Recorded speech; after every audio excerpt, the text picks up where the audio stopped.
Hello, I'm Cammy G, and welcome back to our Fortnite Save the World videos. So we are going to be showing all of the tips and tricks for the Blasted Badlands Venture Zone, starting here with Fossil Southie. So we're going to go into a resupply, and we'll just talk about the game, do some tips. My god, look at that hair. But yeah, let's get into it. So, general tips and tricks for this area. As you can see, we are playing as Fossil Southie. Now, why? Because you do not regenerate energy in this mode. Not naturally, anyway. So if I use this, I mean, you can see it coming up now because I'm playing as Fossil Southie, but that would have been a lot faster otherwise. But yeah, you can't naturally regenerate it. So if you're wanting to farm, you really need to play as Fossil Southie. Now, if I can just use up a bunch of energy real quick. I'm not near the enemies. Do this as well. This. If I melee this guy, you'll see my energy go up a lot faster. Maybe I should have played as someone else to show this. But when you damage enemies, you gain energy even. So it's not eliminations. That's a misconception by a lot of players. I see it all the time on Reddit. You do not have to eliminate enemies to get energy. Not with the zone's general way of working anyway. Yeah, you just get it from damaging. Like, you can literally just poke them with your pickaxe. This is my general way of getting energy at the start of a game. If I don't have, like, Fossil Southie in there, you know, I just go up to an enemy and I just poke them. I just poke them. Poke them until I get my energy back. It's honestly tried and true. You can see it going up faster when I do it. So that's the first hint, is if you ever run out of energy and you don't have a hero in there that regenerates it, ooh, nice little weapon there, then yeah, you can just poke the enemies. Another hint, especially this season, now that we don't have the booty, is shoot your enemies. Not your enemies, I mean, that's a general duh. Shoot your wildlife. So if the wildlife is glowing purple, you'll get a guaranteed purple item. If your wildlife is glowing gold, you'll get a guaranteed legendary. So you're going to get a weapon from that. More often than not, it seems like you get a melee weapon, which does not make me happy. But, nevertheless, you are getting weapons. You can either recycle them to get some mats back, or you can obviously use them. But yeah, if you need weapons, obviously you can search chests. You can just hope to search them from general items. So, you know, searching like containers will sometimes give you a weapon. I don't know if we can actually get that to work now. Can we get them from here? Nope, we've got ammo. There's a backpack. I can't search the backpack. A fireplace. Oh, there you go. We got a weapon. Nice timing. Thank you, game. You actually worked with me for once. But yeah, if you need weapons, that's a great way to get it. That's obviously more of a general ventures thing. But one thing to note in this Blasted Badlands zone as well is that abilities deal more damage. So what power level are we right now? We are power level 58. These enemies are 58 as well. That's a perfect... Look at that. We're exactly the same level. And, you know, this build I have is a farming build. I think the only Teddy perk I have on there is Malfunction from, what's she called? Jilly Teacup. Now, if I place a Teddy down, you're going to see how easily it shreds through these guys. You ready? Look at this. It is shredding. Why? Because this zone does way more damage with abilities. So your focus wants to be your abilities. Their cooldowns are also quicker as well. So if I use this, 8 seconds on the seismic charge. 8 seconds is crazy quick. Yeah. The zone increases the speed that it cools down, I guess, however you want to think about it. Now, again, I don't have anything that increases the time of Teddy or decreases the cooldown. I'm going to lob one down. 30 seconds. Its cooldown is 60 seconds, by the way. 30 seconds. Yeah, it's halved it. It actually halves it if you have nothing else involved. Now, if you do have a cooldown perk involved as well, the maths gets weird. It doesn't still half it. It's, yeah, the way it stacks or doesn't stack. My god, my throat.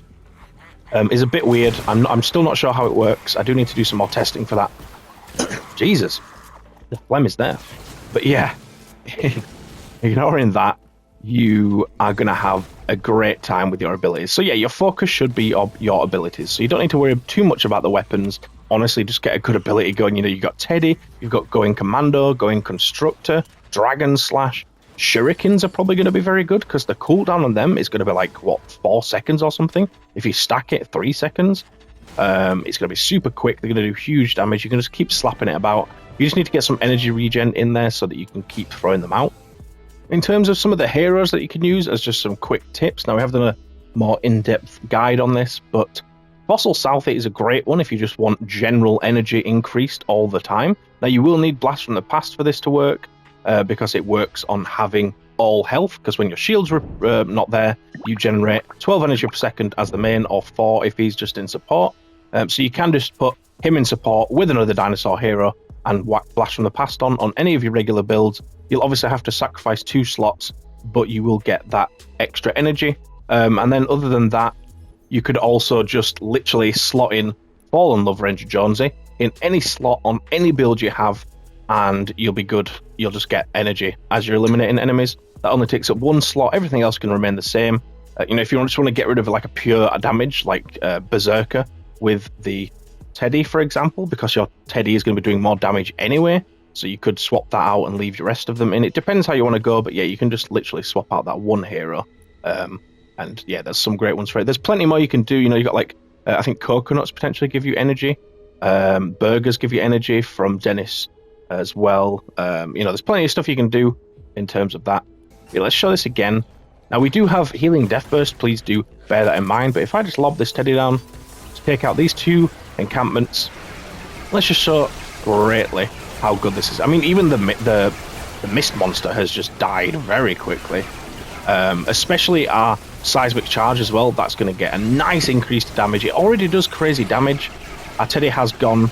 As I said, this isn't a Teddy build, but it still did a very good job. If you've ever played a farming build and tried to use your Teddy, you'll know that it isn't strong, really, without the perks. And we are matching the power level here, so, you wouldn't expect it to do much, but it is really, really doing decent. Like, I can't emphasize how good the ability damage is in this zone. It really is. So yeah, that's one of the tips. Well, it's the main tip, is just use your abilities. If you're not a fan of abilities, then I appreciate that. Oh my god, look at all these hats. I appreciate you might not be a fan of abilities, and you can still use weapons, but generally you want to play into the strengths. Now, in terms of getting your energy back, I did say when you deal damage, you get the energy back.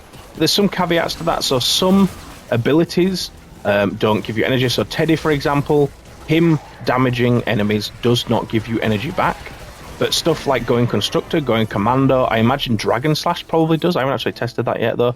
But yes, abilities where you're like holding a weapon and actually physically hitting the enemies with it, you will get the energy back. It's a little bit iffy, but you'll figure it out, I'm sure. And yeah, traps also, even though they are directly yours, traps will not give you energy back. So another thing to bear in mind, you can't just put trap tunnels down and expect it to give you energy. Sadly, it doesn't work like that. But at least generally you know the ways that you're going to be able to get your energy back. But as I say, if you're ever in a pickle, literally just shoot at them with a pistol from a mile away. Just poke them with your melee. However you want to do it. There is a small cooldown, so you can't just spray ammo and expect the energy to go all the way up.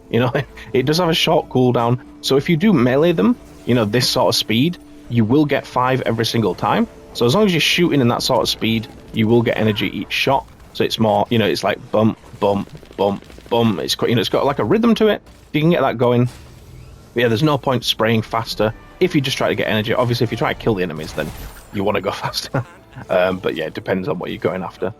In terms of general advice on how to level up quickly, like we can do another video specifically designed for that, but briefly, you want to try doing your 4-player missions. You want to make sure you're doing mission alert rewards before anything else. Mission alert rewards are the ones where you see a clock in the top corner. We can go back to the map after this to show, and I'll put that gameplay over the top. But yeah, you want to see that it has some extra Venture XP reward. 4-player missions will give you ×2 Venture XP on the base XP reward, which is less than the mission alert reward. So, playing loads of mission alerts is actually more efficient than just playing 4-player over and over again. The same 4-player. So bear that in mind. You can also upgrade the difficulty on defense missions. So, for example, retrieve the data, Atlas, repair the shelter, evacuate the shelter. All those missions you can upgrade the difficulty on. If you do that before activating it, you will get extra rewards for that. It will show you every time you upgrade it how much extra you're going to get. So just pay attention to that to make sure you are getting as much as you would like. But bear in mind that is going to take you longer. You're going to have to collect blue glow. It's more efficient in a team if you have someone collecting the blue glow, someone building, whatever you need to be doing to get that done. So if you're just doing it with randoms, you have to appreciate that not everyone's going to want to upgrade the difficulty. It's, you know, be nice to just pop it in the chat to ask if they do want to, and then if they do, you could say like, all right, let's all collect some blue glow, get it done quickly. Because if you take too long with it, you might as well have just started the mission ASAP and then got on to the next one to get more, you know, XP. But yeah, as I say, mission alert rewards is the main thing to focus on. Also doing fast mission. Oh my god, this guy's just absolutely griefed me. Fast missions are a great way to do it. It's also like this one, 10-minute mission. It's a very quick mission. You can get it done quick, get your XP, and then move on to the next one. That's pretty much it.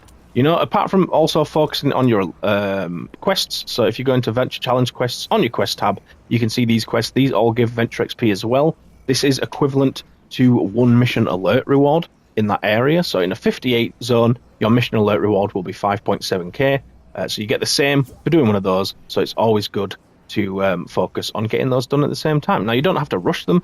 You can just look to do them. I'd like to do them as they come if I can. But it doesn't always work out that way, as everyone found out in the stream yesterday. But yeah, speaking of, if you need help getting up with the ventures, join the stream. We do, you know, help people out. If you're a bit lower level, we can, you know, get you some extra bonus venture XP. But yeah, that'll do it for the tips. You know, it's just a quick one to try cover a bit of everything. Bit of jack of all trades on this one. But yeah, thanks so much for watching. And I'll hopefully see you in a stream maybe, some ventures, or if not, in a future video. But cheers and take care.